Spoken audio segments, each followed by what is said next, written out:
मेरी शादी को अभी 3 महीने हुए थे कि मुझे अपनी बीवी के मरने की बुरी खबर मिली।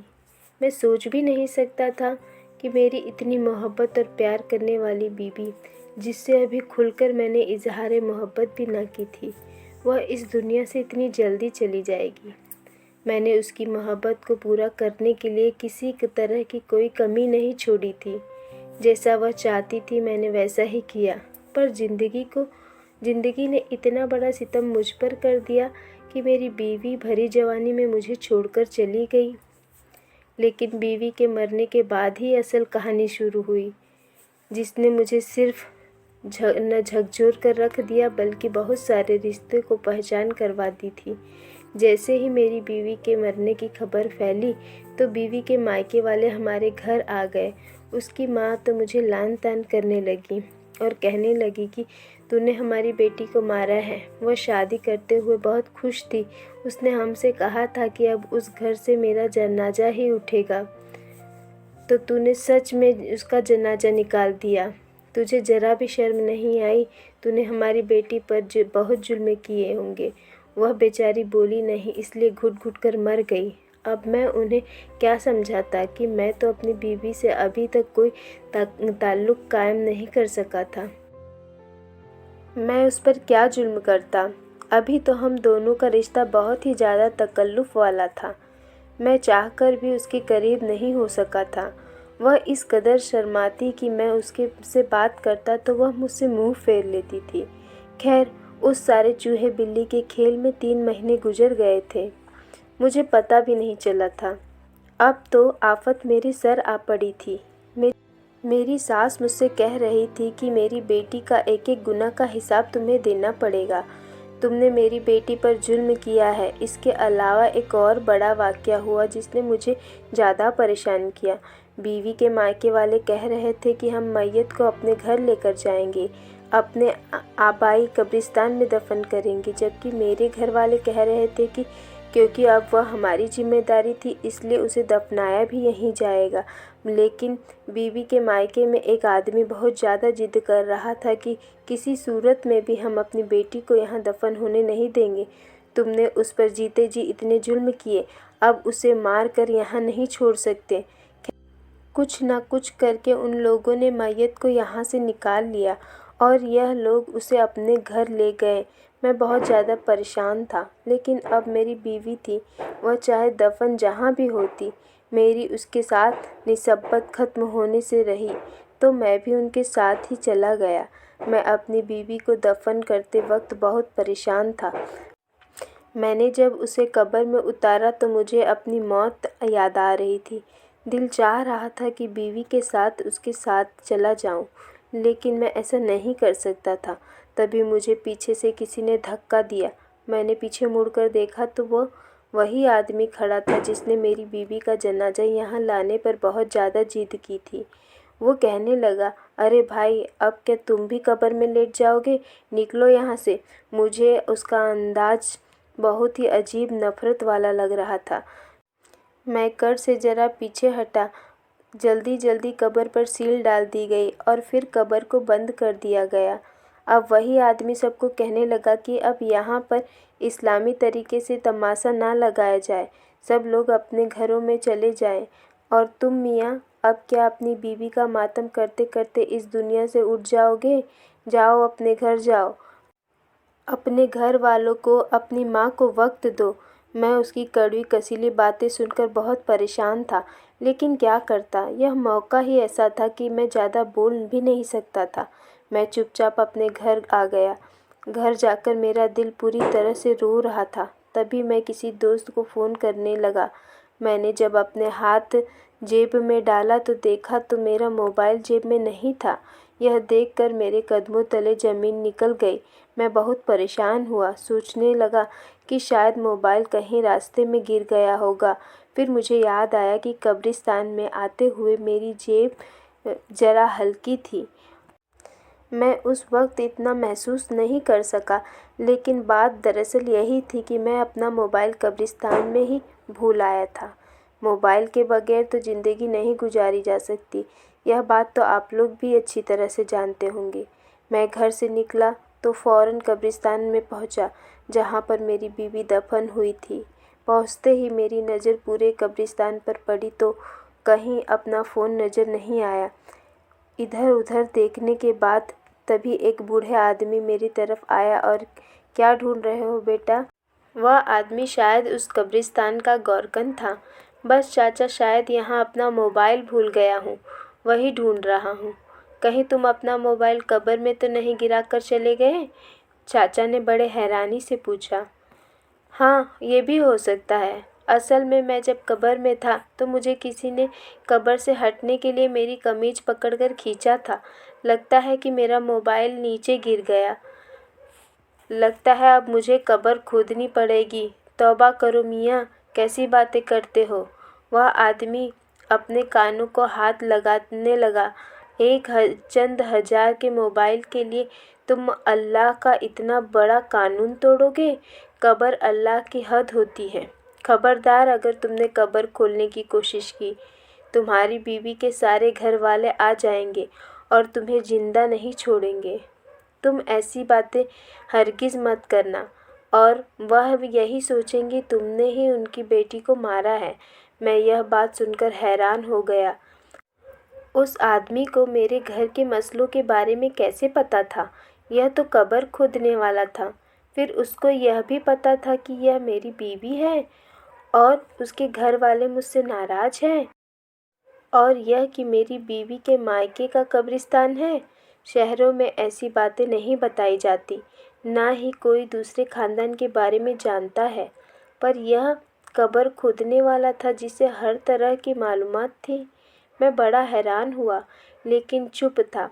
उस वक्त गम ही इतना था कि मैं फ़ौरन अपने घर लौट आया। घर आकर मैंने यह बात अपनी माँ को बताई। अम्मा कहने लगी, अरे बेटा, उसमें परेशान होने वाली क्या बात है? तुम ऐसा करो कि दूसरा मोबाइल ले आओ और परेशान होते फिरोगे। अब अगर बीवी के वफ़ात के बाद तुम्हारे पास मोबाइल भी नहीं होगा तो तुम्हारा दिल और भी ज़्यादा परेशान होगा। अपना ध्यान बांटने की कोशिश करो। तुम्हें पैसा देती हूँ, तुम जाकर अपने लिए नया फ़ोन खरीद लो। मैंने कहा, अम्मा, उस नंबर पर तो मेरे काफ़ी सारे जानते वाले थे, लेकिन चलो,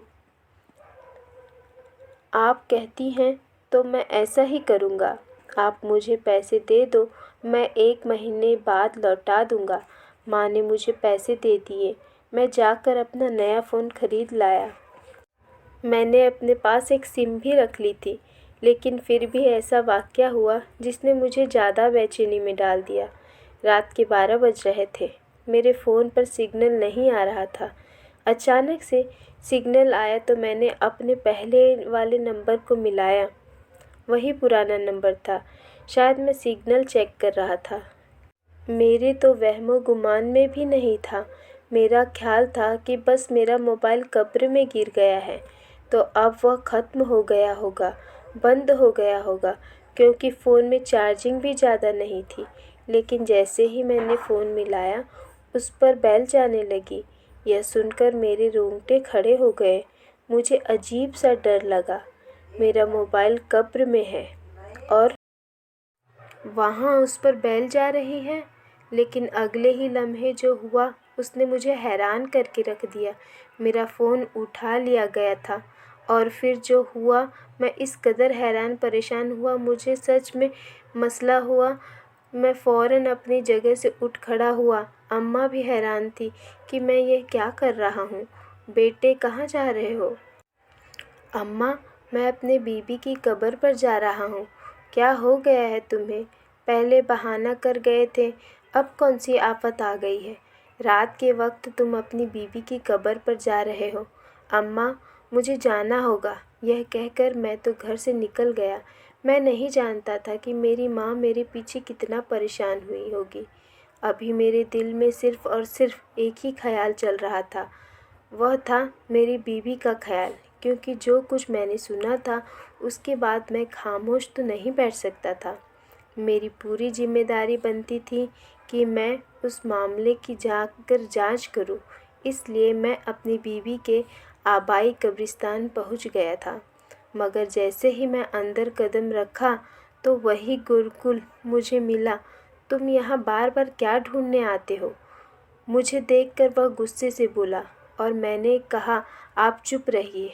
आप मुझसे बार बार सवाल क्यों करते हैं कि मैं यहाँ क्यों आया हूँ? लेकिन मियाँ, मैं तो तुमसे हमदर्दी की वजह से पूछ रहा हूँ। न तुम्हें इस कब्रिस्तान का नहीं पता है? मैं यहाँ का गुरुकुल यानी कि कब्र खोदने वाला हूँ, तो मैं ही जिम्मेदारी उठाऊंगा ना, इसलिए पूछ रहा हूँ। कोई मसला है तो मुझे बताओ, मैं हल कर देता हूँ। मैंने गुरुकुल को भी सारी बात बता दी थी। यह सुनते ही उसके चेहरे पर एक रंग आया और अच्छा, मैं उस मामले के बारे में कुछ नहीं जानता बेटा, लेकिन एक बात ज़रूर कहूँगा कि उसका ताल्लुक़ मेरी बीवी से है, तुम्हारी बीवी की कब्र से नहीं। और तुम अपनी बीवी के घर वालों से जाकर उस बात का पता मालूम करो, तुम्हें खुद ही समझ आ जाएगा।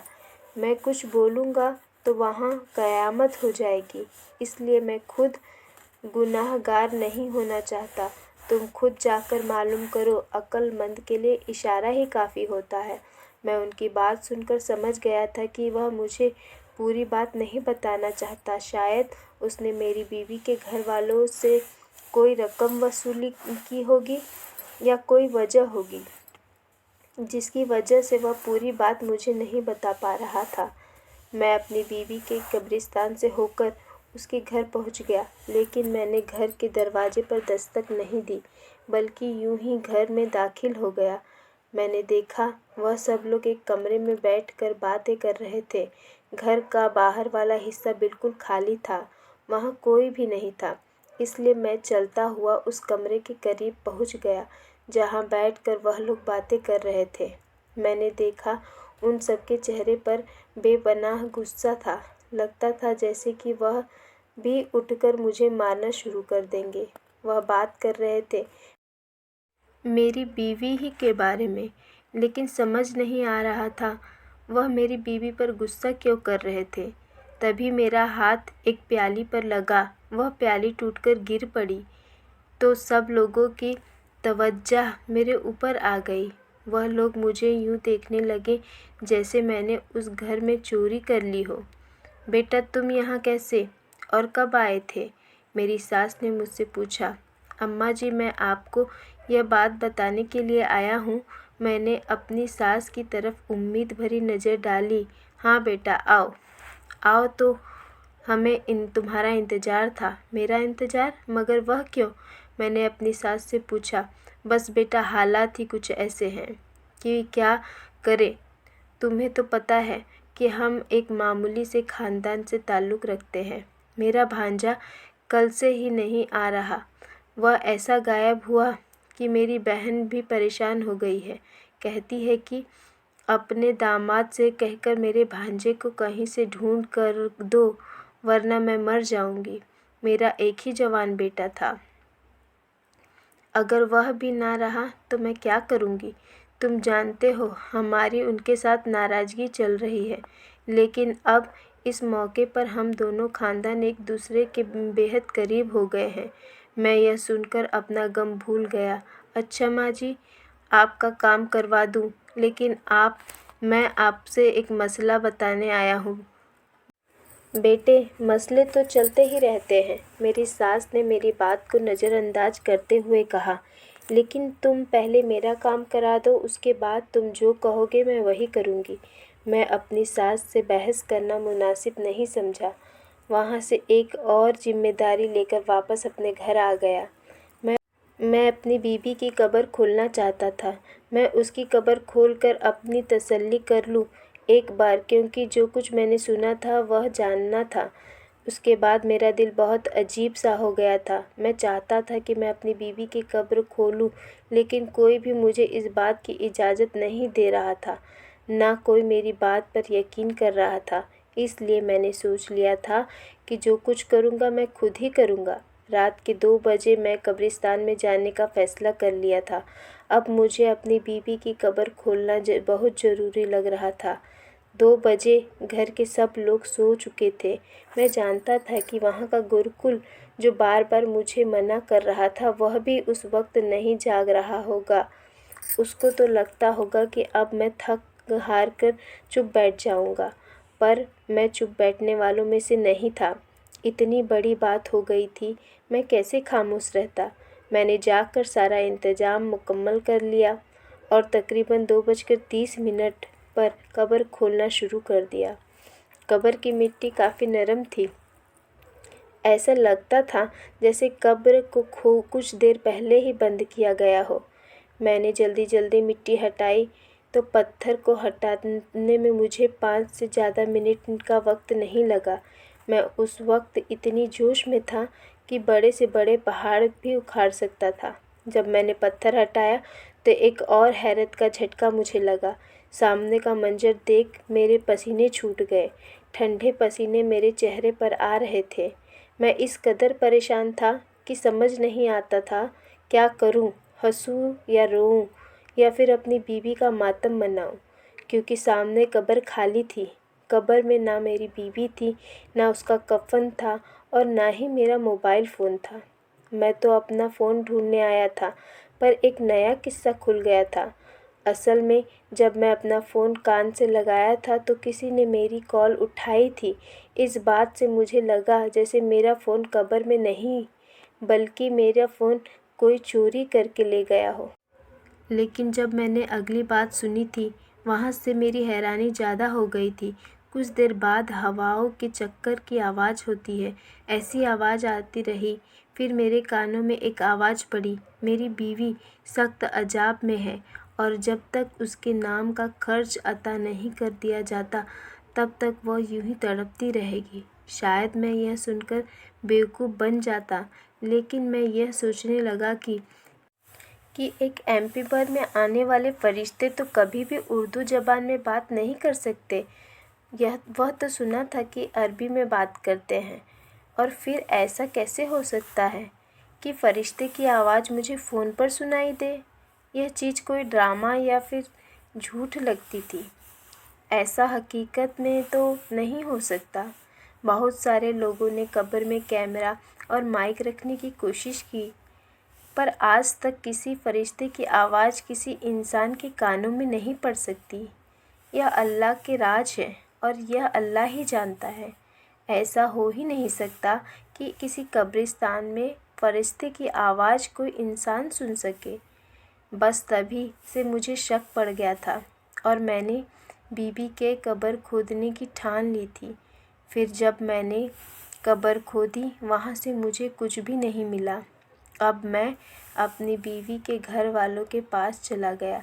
मैंने कहा कि आपकी बेटी की कब्र मैंने खोदी है, पर मेरी बीवी वहाँ नहीं है। मेरे ससुराल वाले मुझ पर गुस्सा करने लगे कि यह बेहुतूर मती करने की किसने कहा तुम्हें। मेरी बीवी का भाई तो बाकायदा मुझे मारने पर तुल आया। वह इस कदर ऊंची आवाज़ में बात कर रहा था कि अब उनसे डर लगने लगा था। मैंने कहा कि आपको यह सब नहीं कहना चाहिए। मैं तो कभी भी अपनी बीवी के लिए बुरा सोच भी नहीं सकता था, और यह बात उन लोगों को कौन समझाए। उनको तो मैं न जाने कसाई, जालिम और जल्लाद लग रहा था। मैंने अपनी बीवी के घर वालों से ज़्यादा बहस करना मुनासिब नहीं समझा, क्योंकि वह तो लड़ने झगड़ने मर मिटने पर तैयार हो गए थे, और ऐसे लोगों से मैं कितनी भी बात करता वह मेरी बात ना सुनते। वहाँ से निकला तो सबसे पहले मुझे अपनी सास के भांजे का ख्याल आया। इसके बारे में उन्होंने मुझे ढूंढने को कहा था। बाकी सब काम छोड़कर मैं भी उसे ही ढूंढना चाहता था, क्योंकि मुझे अपनी बीवी के उस कजिन पर बहुत ज़्यादा शक था। वह भी घर से उस दिन गायब था जिस दिन मेरी बीवी मरी थी। शायद मैं यह पूछता, वहाँ से निकलते बस अड्डे पर पहुँचा। वहाँ जाकर मैंने अपनी सास के भांजे के बारे में बताया। मुझे वहाँ कहीं एक लोकल आदमी ने इस बात की मालूमात दी कि वह सुबह सुबह ही दास के लिए निकला है। यह बात मेरे लिए ज़्यादा हैरान करने वाली थी। मैं उसका पता ढूंढते घूमते उस तक पहुँचा कैसे, यह एक अलग कहानी थी। पर वह एक छोटी सी तंग गली में किराए के मकान में रहता था और आज उसे ढूंढते हुए मुझे 1 हफ़्ता हो चुका था। हफ़्ते के बाद जब मैं उस गली में उसके घर के दरवाजे में दस्तक दिया तो मेरे दिल में तमाम सवालों के जवाब पहले से मौजूद थे और कुछ सवाल मेरे ज़हन में अभी उतर रहे थे। वह सब उससे पूछना था। जैसे ही दरवाज़ा खुला मैंने देखा कि सामने कोई और नहीं बल्कि मेरी अपनी बीवी खड़ी है। मैं तो किसी और को ढूंढने आया था। मुझे देखते ही उसके चेहरे का एक रंग आया और एक गुजर गया।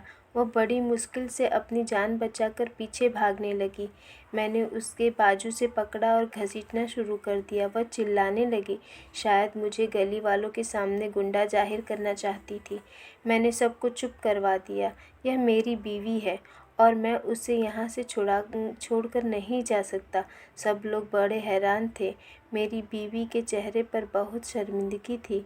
मैंने उसे लाकर गली में फेंका और उससे पूछा कि तुम यहाँ पर क्यों हो? तुम तो मर गई थी। वह रोने लगी। खुदा के लिए मुझे माफ़ कर दो। खुदा का नाम मत लो। तुमने उसको नाराज़ करने का ये रास्ता अपनाया है। अब बताओ कि तुम्हें क्या सज़ा दूँ?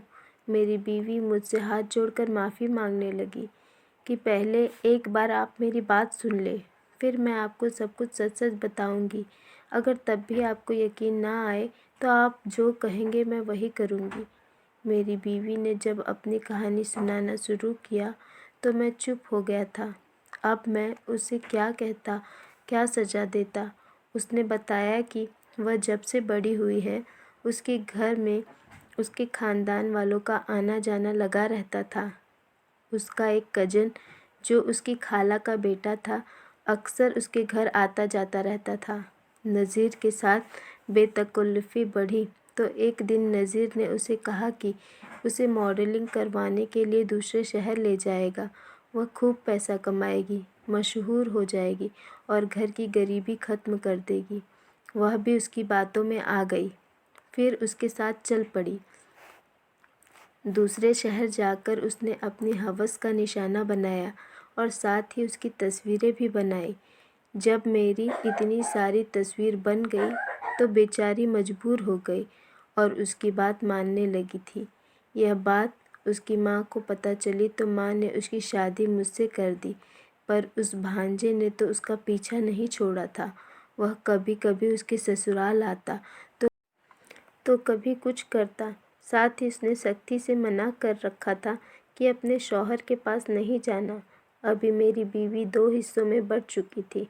वह उस शख्स की बातें भी मानती और मेरे घर में खुशी खुशी रहती भी, अपना गम किसी पर जाहिर न होने देती। फिर एक दिन उसके खालाजाद ने एक अनोखी फरमाइश कर दी कि तुम मरने का नाटक करो, उसके बाद मैं तुम्हें यहाँ से लेकर जाऊँगा। तुम मेरी बीवी बनकर रहोगी। उस बेवकूफ़ को इतना भी नहीं पता था कि एक शख्स के निकाह में होते हुए दूसरा निकाह नहीं हो सकता। मेरी बीवी ने उसके कहने के मुताबिक नाटक किया। खुदा जाने यह नाटक उसने इतनी कामयाबी से कैसे किया। पर जैसे ही मेरी बीवी के मरने का ऐलान हुआ था, उसके मायके से सब लोग मेरे घर आ गए थे और शायद उसे दफनाने में जल्दी करने के लिए यही वजह थी कि वह आदमी उसे सब के पीछे खड़ा था। उसने सबको पैसे जो खिलाए होंगे, अब मेरी बीवी को पैसे कमाने का जरिया बना चुका था। उस पर बेइंतहा जुल्म भी किया करता था। मेरी बीवी अपने ख़ानदान वालों से और सब लोगों से नज़र मिलाने के काबिल भी ना रही थी, इसलिए वह उसकी बातें मानती चली गई और दलदल में फंसती चली गई। अब उसकी ज़िंदगी जानवरों से भी बदतर हो चुकी थी। मैंने अपनी बीवी की सच्चाई जानकर उसे दूर करने की बजाय उसे हौसला दिया और कहा कि तुम उस बुराई से निकलने के लिए तैयार हो तो मैं भी तुम्हारे साथ खड़ा हूँ। चाहे तुम्हारी कितनी ही तस्वीर पूरी दुनिया क्यों ना देख ले, लेकिन अब तुम उनके हाथों इस्तेमाल नहीं होंगी। मैं उस आदमी को खुद भी देखूंगा और देखेगा यह कानून की गिरफ्त में इससे कैसे बच सकता है। मैं अपने ताल्लुकों का इस्तेमाल करके उस शख्स को अंजाम तक पहुंचाने का इरादा कर चुका था, क्योंकि जो लोग अपनी बीवी का हाथ अकेला छोड़ देते हैं वह खुद मर्द कहलाने के काबिल नहीं होते। स्टोरी अगर अच्छी लगी हो तो वीडियो को लाइक करिए और चैनल को सब्सक्राइब करिए। यहाँ तक स्टोरी सुनने के लिए आपका बहुत बहुत धन्यवाद।